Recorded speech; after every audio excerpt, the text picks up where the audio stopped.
Can a hedge fund trade derivatives without having to register with the Commodity Futures Trading Commission? The answer is yes, up to a point, and we'll go over that right now. So generally, anyone involved in trading futures, derivatives, options, for other people and getting paid for it needs to register unless you have an exemption, and we'll go over for the exemption for hedge funds that trade derivatives now. So if you read the Commodity Exchange Act, it's pretty broad about requiring people to register, but they do have in the Commission's rules 4.13, which gives you different scenarios under which you would not have to register as a commodity pool operator. And this is the one that's most commonly used, 4.13A3, which says that if you're exempt from registering under the Securities Exchange Act of 1933 and you're in compliance with 506C and you meet one of these two tests, then you're okay. So generally, if you're selling investments in a pooled vehicle subject to securities laws, you need to be a mutual fund. However, this provision is the carve out for people who sell to accredited investors, and that's the hedge fund provision. So if you have a fund that's primarily for accredited investors and you market it as that and you take steps to make sure that unaccredited people don't invest, then you wouldn't have to register as a mutual fund with the SEC. And if you were trading securities and you wanted to trade some derivatives and you meet one of these two tests, you'd be okay.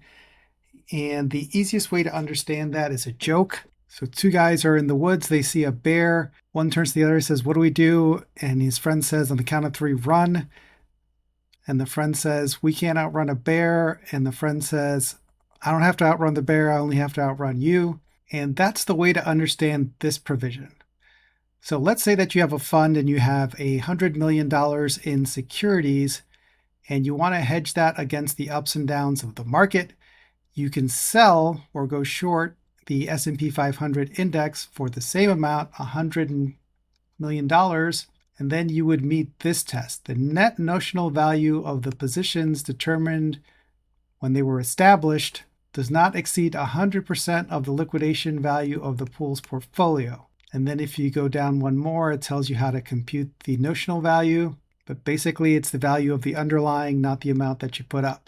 So with this strategy, which is very common, if you are good at picking stocks and you would have outperformed the market in good years, if you have 100 million in securities, you sell 100 million worth of futures on the S&P 500, and the market goes up 10%, and your stock picks went up 20%, you're still ahead. Not as much as if you didn't hedge, but you're still ahead. So just to make the math easy, you have 100 million long position in stocks, you short 100 million of the S&P 500. The market goes down 10%, so that 100 million turns to 90 million.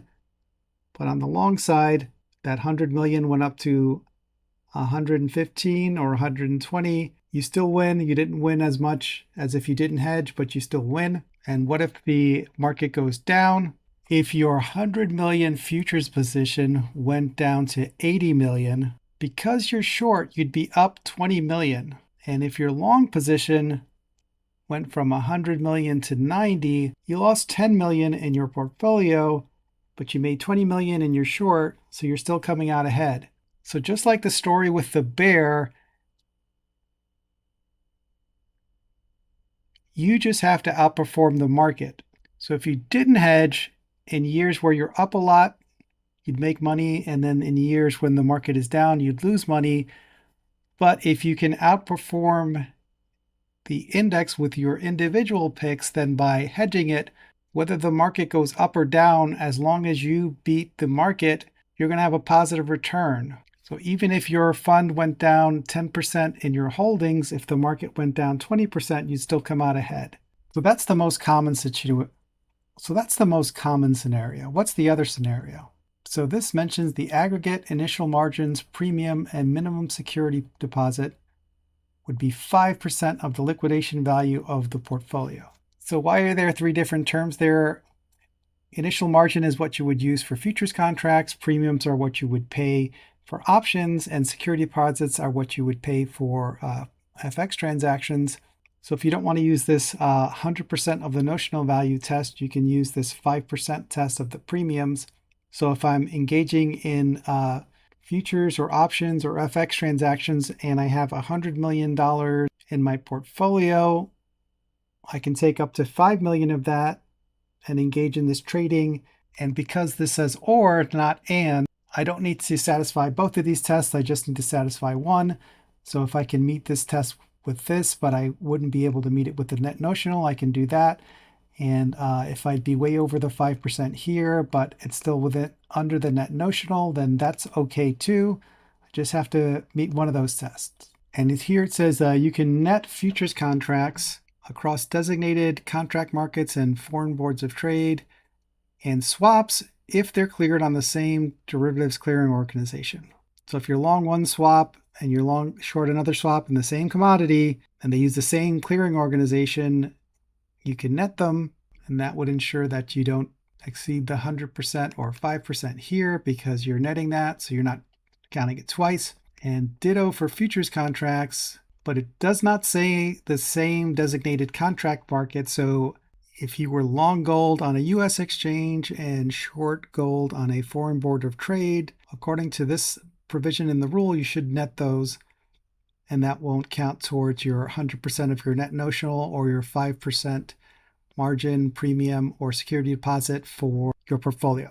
So hope that was helpful. If you have any question, just leave it in the comments below. Here's my favorite part, the disclaimer.